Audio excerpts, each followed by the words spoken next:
ადამიანური კაპიტალი ბიზნესის დასაწყებად ან გასაუმჯობესებლად. როგორ დავეუფლოთ ფულის კეთების ნამდვილ ხელოვნებას? რადიო იმედის ეთერშია ბიზნესი თორნიკე გურულთან ერთად. ყველას გულით მოგესალმებით. დღეს სამშაბათია და სამშაბათობით ტრადიციულად ვიკრიბებთ ხოლმე რადიო იმედის ეთერში, რათა ვისაუბროთ აქტუალურ საკითხებზე, რომელიც ბიზნესს ეხება.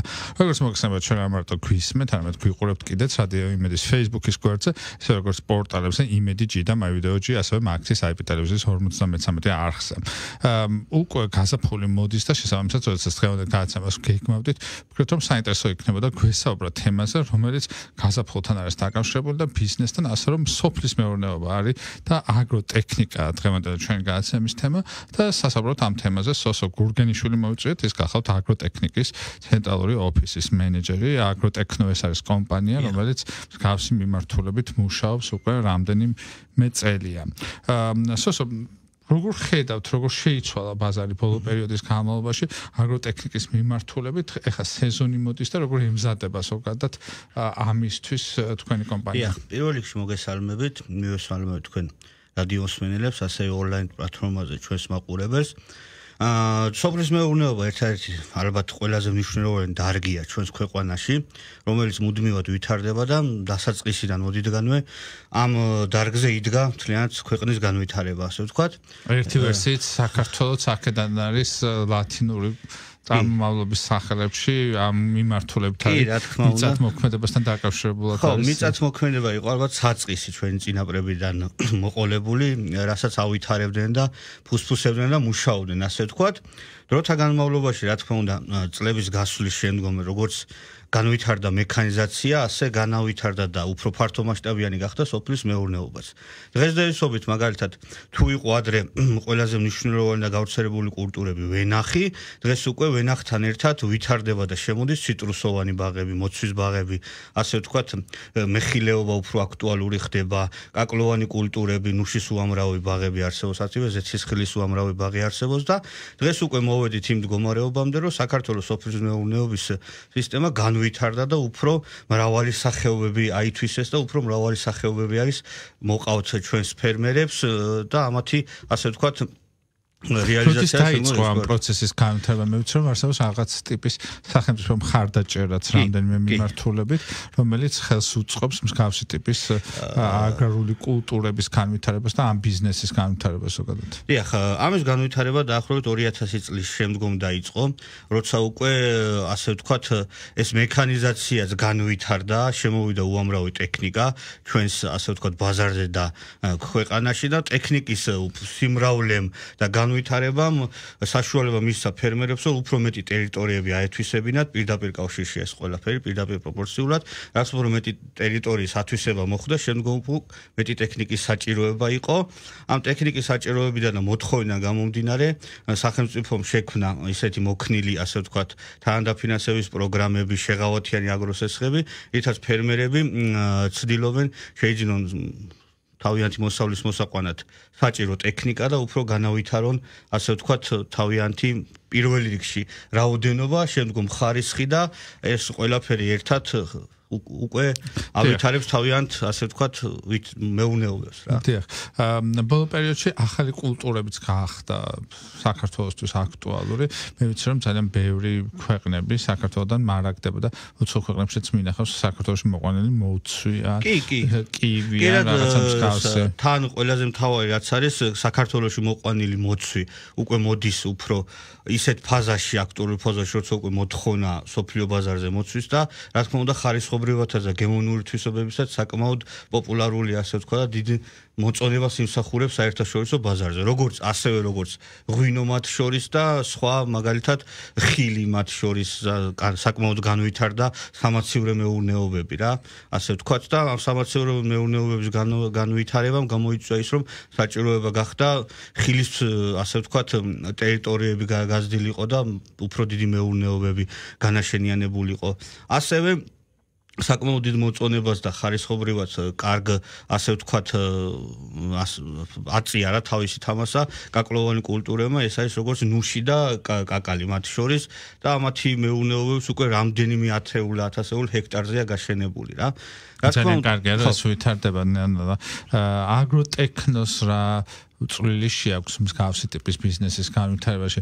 რა არის ის ძირითადი ბიზნესი, რომელსაც თქვენ აწარმოებთ? ჩვენი მთავარი ასე ვთქვათ ხაზი არის კომპანია აგროტექნო 2013 წელს დაარსდა საქართველოს ბაზარზე და 2013 წლიდან ცდილობს ქართველ ფერმერებს შესთავაზოთ ყველაზე ხარისხიანი მოთხოვნადი ბიუჯეტური და მაღალტექნოლოგიური აგროტექნიკა. რა ტიპის ტექნიკას აქვს საუბარი? ეს არის ორი როგორც ვიცით, რომ რამდენიმე მიმართულებით იყოფა. კი, გეტყვით ყველაფერს. დღესდღეობით განვითარების შემდგომ დღესდღეობით ქართველ ფერმერებს თავაზობთ ტრაქტორების 200-ს. ეს არის ჩინეთიდან და ინდოეთიდან სრულიად მაღალტექნოლოგიური ტექნიკა, Euro 4 და Euro 3 სტანდარტის ტრაქტორები. გარდა ტრაქტორებისა, 3 ქვეყანაში გვაქვს წარმომადგენლობა: ესპანეთი, იტალია და თურქეთი იმპლემენტების თვალსაზრისით. რა თქმა უნდა, ყველა ტრაქტორს სჭირდება მისამელი აგრეგატი, რომ შეასრულოს თავისი ასე ვთქვათ დაკისრებული სამუშაო საქმიანობა. ამ თვალსაზრისითაც მუდმივად ვცდილობთ ყოველწლიურად განვითარდეთ. დღეს უკვე ვართ ექსკლუზიური წარმომადგენლები ესპანური ბრენდის 2 მაღალტექნოლოგიური აგრეგატების. ეს არის შემასხურებლებში მანეს ლოზანოს ფირმის ესპანური ტექნიკა და მაღალტექნოლოგიურ ასე ვთქვათ გამოსათო ხარ და საკრეჭ აგრეგატებში აიდევიდის, ინდუსტრიალ დევიდის ესპანური ბრენდის ტექნიკას შემოგვაქვს, ასევე თურქული გავრცელებული ჩვენს ბაზარზე რაც არის მოთხოვნადი ფასთან მიმართებაში და ასევე ხარისხთან სხვა ბიუჯეტური აგრეგატები და ასევე ინდოეთიდანაც შემოგვაქვს ბიუჯეტური ტექნიკა. რამდენად აქტუალური გახდა ზოგადად ამ ტექნიკის შეძენა? მე მახსოვს, რომ ადრე არსებობდა რაღაცა ტიპის კოოპერაციები, რომლებიც რამდენიმე ფერმერს ერთად აერთიანებდნენ და ისინი საერთო მსგავსი ტიპის აგროტექნიკას იცენდნენ ხოლმე. როგორ შეიცვალა ზოგადად მომხმარებლის ქცევა? კი, დღეს უკვე მომხმარებლის ქცევა ასე ამ მიმართულებად არის შეცვლილი, რომ იქიდან გამომდინარე, რომ ძალიან გაიზარდა ასე ვთქვათ სოფლის მეურნეობის უფრო ფართო მასშტაბები შეიძინა და მრავალი ასე ვთქვათ ნაკვეთი მუშადება, საჭირო გახდა რომ ყველა ფერმერს თავისი ტექნიკა ყოლოდა ასე ვთქვათ და არ დალოდებოდა სხვას. ან აიქირავებინა რაღაც და ამ გარემოებიდან გამომდინარე გაიზარდა მოთხოვნა. მოთხოვნის გაზრდასთან ერთად რა თქმა უნდა მიწოდებაც იზრდება რა. კონკურენციაც იზრდება. აქედან გამომდინარე რომ კონკურენცია იზრდება, ჩვენ ვართ მოქნილები და მუდმივად ვცდილობთ ყოველთვის ისეთი ტექნიკა შევთავაზოთ, რაც მათ გაუადვილებთ პირველ რიგში თავიანთ შრომას, დროში შეუმცირებთ და ყველაზე მთავარი რაც არის დანახარჯებს გაუნახევრებთ. ამიტომაც წეგან როდესაც ვსაუბრობდი რომ ესპანური ბრენდის მაღალტექნოლოგიური აგრეგატები შემოგვაქვს, ეს კონკრეტული აგრეგატები ფერმერებს თავიანთ განაშენიანებაში აქ გულისხმობ მრავალწლიან კულტურულ განაშენიანებას, როგორც არის ვაზი, ხეხილი და ანუ კაკლოვანი მცენარეები, აქ მაქსიმალურად უმცირებს მუშა ხელის ასე ვთქვათ ჩარევას. მუშა ხელის ჩარევის შემცირება პირდაპირ პროპორციულად უკავშირდება იმას, რომ მოგების ზრდა, დროის შემცირება და ხარისხი, რა თქმა უნდა, პირველ რიგში აქ არის მთავარი დროის შემცირება, იმიტომ რომ არის განსაკუთრებით ეხლა გაზაფხული მოდის, ფერმერებმა კარგად იციან, ჩვენმა ფერმერებმა ვინც გვისმენენ, რომ ეს ისეთი პერიოდია, როდესაც უკვე თვითფოვეული სამუშაო უნდა ჩატარდეს რაღაც გარკვეულ დროში. იმის დაგვიანებით ან გადაცდომის შემდეგ რაღაც სავალალო შედეგებამდეც კი შეიძლება მივიდეს თავიანთი მეურნეობას და ამიტომაა რომ როდესაც ჩვენ ხშირად ხვდებით ფერმერებს და მუდმივ კომუნიკაციაში ვართ მათთან და ყოველთვის საუბრობენ იმას, რომ დაუშვათ მუშახელი შემცირდა, საგრძნობლად დროში ვერ ასწრებენ კონკრეტული სამუშაოს შესრულებას, გარდა ამისა ის ძვირი უჯდებათ, მერე პროდუქტის ვიღებულება იმატებს და შესაბამისად თავიანთი კეთილდღეობა მცირდება რა. ჩვენ პირველ რიგში თავარი პოლიტიკა რაც გვაქვს დევიზი, ვინც მოდის ჩვენთან ფერმერი და განსაკუთრებით ახალი თანამშრომელი, რომ ჩვენ ურთიერთობას ფერმერთან ვიწყებთ გაყიდვის შემდგომ. სწორედ ეს არის, რომ მათ ვეხმარებით, რომ მათი მეურნეობა იყოს ყველაზე კარგ მდგომარეობაში და მათი საქმე შეუცვლელად და არა რაღაც კონკრეტული პროდუქტი მივყიდოთ. ჩვენ მათ ვეხმარებით თავიანთი ასე ვთქვათ, კულტურის განვითარებაში. თქვენ ახსენეთ, რომ აგროტექნიკის მიმართულებით რამდენიმე ქვეყანას ფარავთ და რამდენიმე ქვეყნის პროდუქტი გაქვს. მათ შორის დაასახელეთ ინდოეთი, რომელიც ერთ-ერთი წამყვანია მსგავსების მანქანების და მსგავსების დანადგარების და მოწყობილობების მიმართულებით. საქართველოს ბაზარზე რამდენად მოთხოვნადია ზოგადად ინდოეთში წარმოებული პროდუქტი, ჩინეთში წარმოებული პროდუქტი? დიახ, ალბათ ადრე სოფლიო ახლა როგორც ხვდებით გადალაგების პროცესშია, მაგალითად ავტომობილო ინდუსტრიას თუ შევხედოთ თუნდაც ჩვენ ნელა ვაკვირდებით იმ ტრენდს, ახლა რაღაც ქვეყნებში შესაძაც მოგზაურობთ ხოლმე, რამდენად ფართოვდება ელექტროავტომობილები, რამდენად იკავებს ბაზარს ჩინური ავტომობილები ზოგადად. თქვენს ინდუსტრიაში როგორ ხდება, რამდენად პოპულარულია თუნდაც ინდური, თუნდაც ჩინური აგროტექნიკა და როგორ ხდება ამას ქართველი მომხმარებელი? კი, თავიდან ალბათ დაახლოებით 5-6 წლის წინ, როცა უკვე პირველად ჩინური ტრაქტორი შემოვიდა, ბევრი სკეპტიკურად უყურებდა, იმიტომ რომ ჩინურთან მაინც ისეთი დამოკიდებულება აქვს, რომ არ მუშაობს. თუმცა დღეს მინდა გითხრათ, საქართველოს სოფლის მეურნეობის 72% ტერიტორიის მუშავდება ჩინური ტექნიკით, ჩინური და ინდური ტექნიკით. ტექნიკამ დროში გაამართლა, გამოდგა, ასე ვთქვათ, გარდა ამ გამომდგორობისა, ჩვენ პირდაპირ რენდომად არ შემოგვაქვს კონკრეტული ქვეყნიდან ტექნიკა. პირველ რიგში ეს ჩავდივართ, გადის ის რაღაც ტესტების რამდენიმე ეტაპებს, რომ აქ ჩამოსულმა ტექნიკამ რეალურად შეასრულოს ის სამუშაო, რასაც ჩვენ პირდაპირ კომუნიკაციაში ვპირდებით ჩვენ ფერმერს. მთავარი რაც არის ტექნიკის შეძენის პროცესში, ქარხნული ოფიციალური 2 წლიანი გარანტია გვაქვს ჩინურ ტექნიკაზე და პირველად საქართველოს ჩვენ დავნერგეთ რამდენიმე თვის უკან 3 წლიან ოფიციალურ გარანტიას ვაძლევთ ინდურ ტექნიკაზე. ეს არის მართლაც პრეცედენტი, რომ სრულად 3 წლიან გარანტიას ვაძლევთ. რა თქმა უნდა, ეს ყველაფერი დროში გამოიცადა. ქონდა რაღაც ხარვეზები, ასე ვთქვათ, და რაც თავია ამ ხარვეზების გამოსწორებას ვეცადეთ რამდენიმე წლის განმავლობაში და 5-6 წელიანი წარმოებელი აწარმოებს რაღაცა თვითონაც ხო იმისკენ არის მიტრეკილი უფრო მეტი გააკეთოს და უკავშირს იღებს ხოლმე მომხმარებელსგან. ასეთ შემთხვევაში ძალიან მნიშვნელოვანია გააკეთოს შემდგომი სერვისი, იმიტომ რომ მაინც ტექნიკა, გვინდა თუ არ გვინდა ნებისმიერ ტექნიკა ფუჭდება ხოლმე აქვს რაღაცა ქარხნული წუნი ან არ აქვს ქარხნული წუნი, მაგრამ არ ვიცით ხოლმე მომხმარებელმა მქონია ესეთ შემთხვევები, როდესაც საკუთარ ტექნიკის შემთხვევაში, როდესაც მომხმარებელმა არ იცის მომხმარების წესები, აზიანებს გაუცნობიერებლად ამ თუ იმ პროდუქტს. ძალიან ბევრი სხვა შემთხვევა არის ალბათ. ამ შემთხვევებში შორს წაგვიყვარ საუბარი. რამდენად განვითარდა თუნდაც ინდურ ტექნიკაზე, თუნდაც ჩინურ ტექნიკაზე და ზოგადად ამ მიმართულებით აგროტექნიკაზე გააკეთოს შემდგომი სერვისი. კი, რაც თავარია, ჩვენ მხოლოდ გაყიდვაზე და ასე ვთქვათ რაც არის მოთხოვნა იმის შემოტანაზე არ ზრუნავთ. რა ზრუნავთ შემდგომ მომსახურებაზე, რაც შეეხება სერვისს. დღესდღეობით ყავს სერვისის მობილური ჯგუფის ბრიგადები, რომლებიც საქართველოს ნებისმიერ წერტილში ემსახურებიან ჩვენ ფერმერებს. გარდა მობილური ჯგუფისა, ჩვენ მუდმივად ზრუნავთ გეოგრაფიულადაც განვითარდეთ და მხოლოდ რაღაც მთავარ ცენტრალურ ფილიალიდან არ ვემსახურებოდეთ ჩვენ ფერმერებს, რა. დაახლოებით რამდენიმე თვის უკან გავხსენით პირველი ფილიალი სენაკში, დასავლეთ საქართველოს სამეგრელოში. იქიდან გამომდინარე, რომ გვინდა რომ დასავლეთ საქართველოს ავითვისოთ. სამეგრელოს სენაკის ტერიტორიაზე გავხსენით ფილიალი და იქიდან მოვემსახურებით ჩვენ ფერმერებს, როგორც გაყიდვის პროცესში, ასევე რაც ყველაზე მთავარია სერვისის მომსახურების მხრივ, ტექნიკური მომსახურების მხრივ.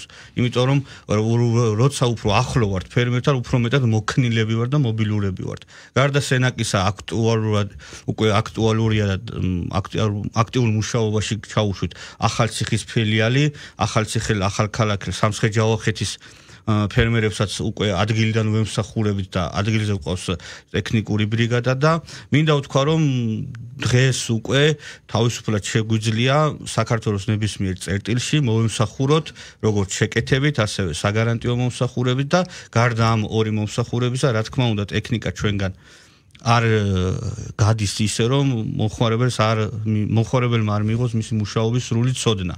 ასე ვთქვათ, თუ რაიმე გვაქვს შეთავაზებაში ტექნიკური ახსნა და გატესტვის და სამუშაოს გამოცდის პროცესებიც რა თქმა უნდა. შესაძლოა ალბათ რეგიონების მიხედვით გამოირჩევა მოთხოვნა.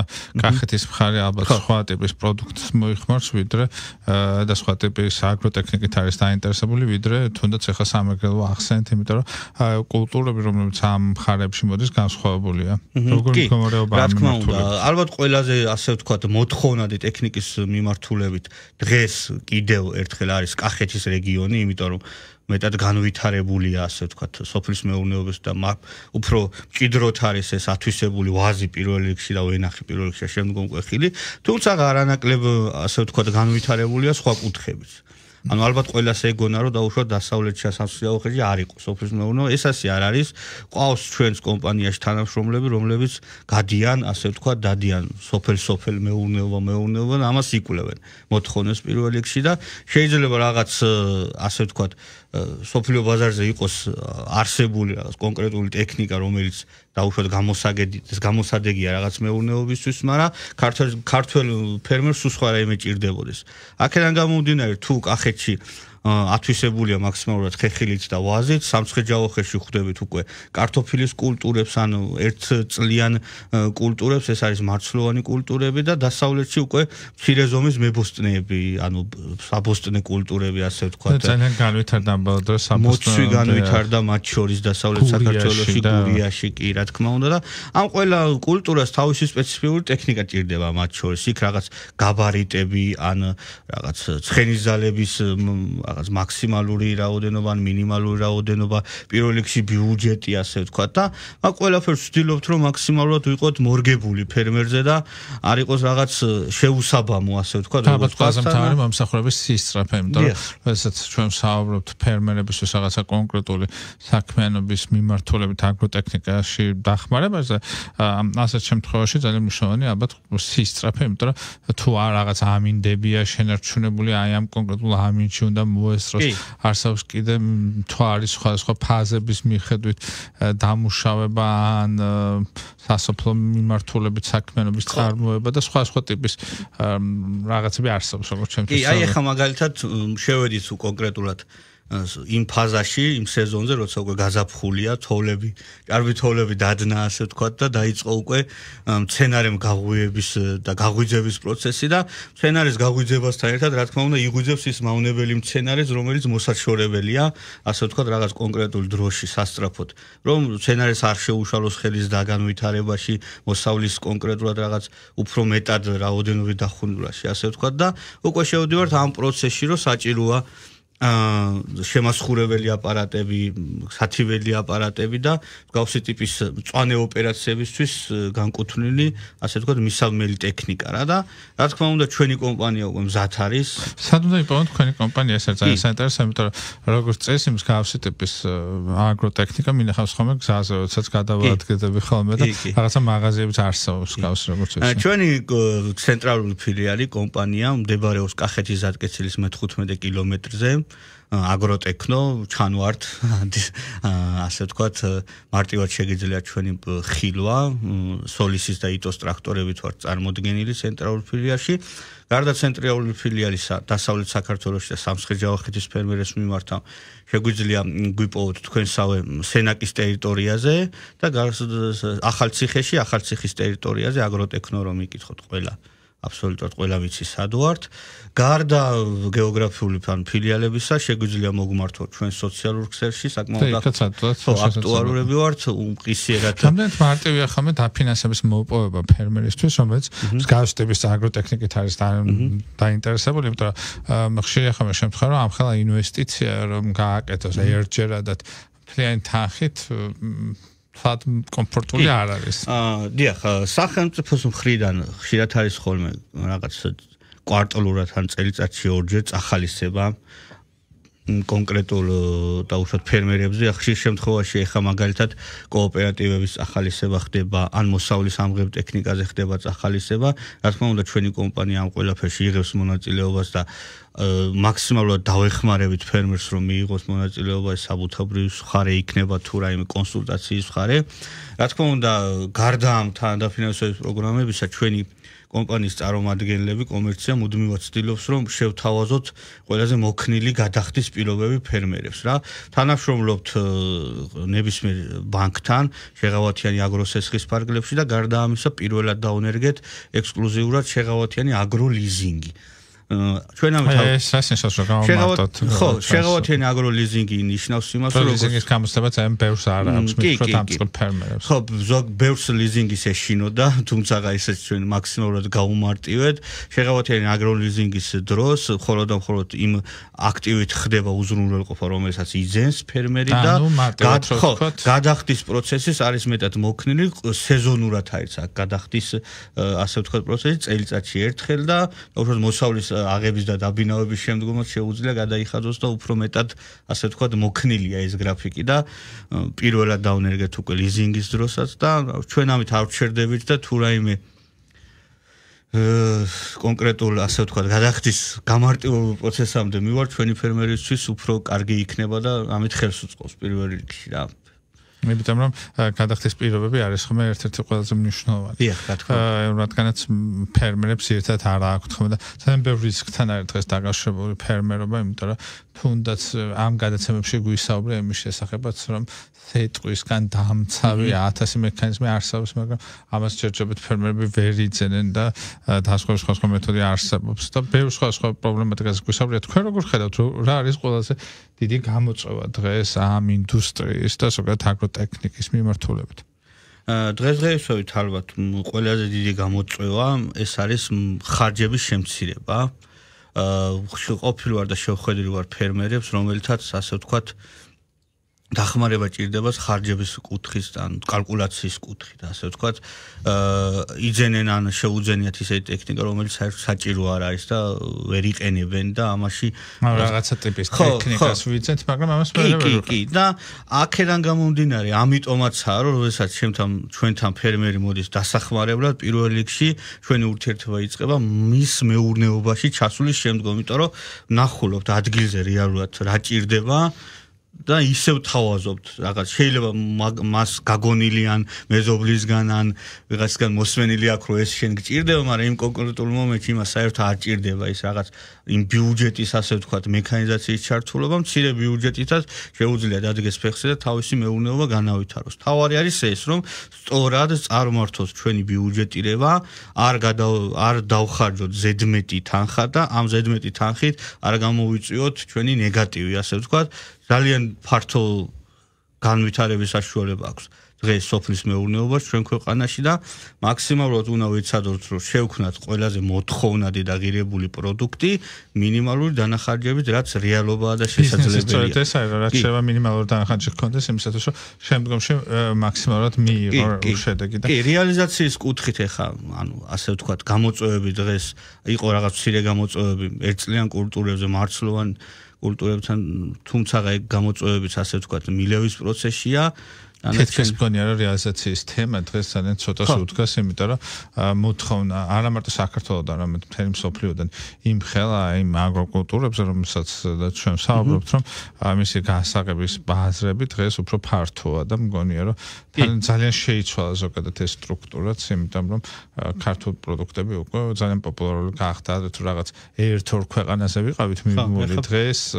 გლობალურად გახსნები ვართ და თუნდაც ევროკავშირის ტერიტორიაზე. თუნდაც ყურძნისა და ღვინის მიმართულებით ამ გადაცემაში ბევრს ვლაპარაკეთ ჩინეთის ბაზართან დაკავშირებით და ძალიან შეიცვალა ეს. რამდენიც მარტივი ხდება ადამიანური რესურსების პოვნა მიმართულებით, იმიტომ რომ ამ გადაცემაში ყველა წუწუნებს ერთ და იგივე თემაზე ადამიანური რესურსები. კი, ეგ ჩემ ფერმერებთანაც ბევრს საუწუწნიან რომ მუშა არ არის, ასე ვთქვათ მუშახელს ხდება დამატება სხვა ქვეყნებიდან, იმიტომ რომ სამშობლო ინდუსტრია ამბობს და ამ გადაცემაში, რომ იმატებენ პოსტსაბჭოური სივრციდან და არ მარტო პოსტსაბჭოური სივრციდან ადამიანებს და ამ ინდუსტრიაში როგორ ხდება? კი, მქონია მე მომისმენია მსგავსი кейსები, რომ რაღაც უცხოელი, ასე ვთქვათ, დაქირავებული მუშახელი ჩამოუყვანიათ და თავიანთ მეურნეობებში გადაუნაწილებიათ, მაგრამ ჩვენ ვცდილობთ ტექნიკით. მის აღმოფხვრას, რაც ყველაზე მთავარია, რომ თავაზობს ისეთ ტექნიკას, რომელიც 10 და 20 ადამიანის საქმე შეუსრულებს უფრო 10-ჯერ ნაკლებ დროში, ასე ვთქვათ და ეს უკვე ნაკლები დანახარჯია რა, ყველაზე მთავარი ეგ არის. იქ აღარ გიწევს დროის ფაქტორი, რომ ნაკლებ დროში ასრულებ და რაღაც არ გეწელება კონკრეტული საქმიანობა და რაც ყველაზე მთავარია რა, როცა იხდიდი პირობითად რაღაც კონკრეტული X თანხას, ეხლა გიწევს X -30-ან -100 თანხის გადახდა. ეს შენი ბიზნეს განვითარებისთვის მე მნიშვნელოვანია, რომ ის თანხები, რომლებიც დააზოგე რაღაცა პროცესებით ან ტექნოლოგიებით, მე შეეცადო, რომ იგივე ორგანიზაციის განვითარება შენი ფერმერული საქმიანობის განვითარებას მოახდინო. აი მაგიტომაცაა, რომ ეხა დღეს უკვე დაარსებული კულტურები, რომლებიც უკვე განაშენიანებას აკეთებენ, ანუ იწვევენ უცხოელ აგრონომებს, რომ ისეთი განაშენიანებები შექმნან, რომ მე უკვე მექანიზაციით მოხდეს ამათი დამუშავება. და მუშახელი ესპანეთიდან. კი, ესპანეთიდან ჩვენც გვაქვს კომუნიკაცია რამდენიმე აგრონომთან, ასევე პორტუგალიასთან. აი გამოწვევებზე რომ ვისაუბროთ, კარგი იქნება ეს აგრონომიული სკოლები კიდევ თუ ერთხელ განვითარდება და რაღაც ცოდნა აქაც იქნება რა ჩადებულია. დეფიციტია რა ვფიქრობ, აი ბევრი ზისგან მომისმენია, რომ ისეთი ცუდი აგრონომიული გადაწყვეტილებები აქვს დასაწყისში მიღებული განაშენიანების თვალსაზრისით, რომ ანუ სავალალო მდგომარეობა და მეც მსმენია რომ გასხლის პრობლემებთან დაკავშირებით მაგალითად რომ ესეთნაირად გაუსხავთ რომ მე რამდენიმე წელი დაჭირვებია ამ კულტურას რომ გასხლაც მათ შორის და არ არის დაცული განაშენიანებაზე რაღაც გაბარიტები ან იქთა შორის დაშორება, ძირითად შორის დაშორება და შემდგომ უკვე მოსავლის აღების პროცესში ან გასხლის პროცესში უჭირს ტექნიკას იქ მუშაობა და შესაბამისად ისევ ვადგებით მუშის სიმწირეს რომ არ არის მუშახელი რომ ის რაღაც დროში ჩაეტიოს ფერმერი და კონკრეტულ დროში შეასრულოს გააკეთოს. რადგან ჩვენ საერთოდ დრო იწურება, ბოლოს შეკითხვით მინდა რომ გადმოვიდეთ თქვენთან. სამომავლო გეგმები რა გაქვთ, როგორ ფიქრობთ თქვენი ბიზნესის გაფართოებას? სამომავლო გეგმები, რაც დავისახეთ, გვაქვს ის რომ შევდივართ მცირე ფერმერებთან 1 ჰექტარზე ქვევით ასე ვთქვათ ბოსტანს უწოდებ, იქაც გვინდა რომ ტექნიკით შევიდეთ და მათაც აიცვისონ ტექნიკური მხარე და გარდა ამისა მოსავლის სამღებ ტექნიკებზე ვმუშაობთ, რომ რაც წეგან თქვი, მაქსიმალურად გავუმარტივოთ მოსავლის აღების პროცესის ჩვენ ფერმერებს. არ ვჩერდებით, ვითარდებით და ეს ბაზარის არ შედგება. ფიქრობთ გაფართოებას თქვენს? ჯერჯერობით გვინდა რომ საქართველოს ამოვწუროთ, მომავლის გეგმებში შეიძლება ეგეც. და თუნდაც მეზობელი ქვეყნები, აზერბაიჯანი რო ავიღოთ მაგათაც აგროკულტურები, აზერბაიჯანის ან განვითარებული თუნდაც ჩრდილოეთ მეზობელის დიდი ნაწილს პომიდრით და რაღაც. კი, რამდენიმე ბრენდზე ვართ ექსკლუზიური წარმოადგენლები საქართველოში და მუშაობთ რომ შეიძლება რაღაც ჩვენ მეზობლებთანაც ექსკლუზიური წარმოადგენლები ჩვენ ვიყოთ. არ არის გამორიცხული ასე. დიახ, მე მინდა რომ ძალიან ბევრი წარმატება გისურვოთ. ხარეთ, მადლობა. ეხა ისეთი სეზონია რომ აგროტექნიკა ყველა სჭირდება და ფერმერების აუცილებლად სჭირდება რაღაცა ტიპის მხარდაჭერა ძალიან კარგია, ლიზინგი და მსგავსი ტიპის პროდუქტები, რომელიც ხელს უწყობს ხოლმე ფერმერებისთვის აგროტექნიკის წვრთნობას. დღევანდელი ჩვენ გაცემა ამოწურულია. მადლობა. სოსო გურგენიშვილი იყო დღევანდელი ჩვენი სტუმარი, ჩვენ ვსაუბრობდით აგროტექნიკას და აგრონომიაზე საქართველოში. სოსო გურგენიშვილი გახლავთ აგროტექნოს ცენტრალური ოფისის მენეჯერი. დიდი მადლობა დღევანდელი გადაცემა. დასრულდა ჩვენ ერთმანეთს შემდეგ სამშაბათს შევხვდებით დროებით.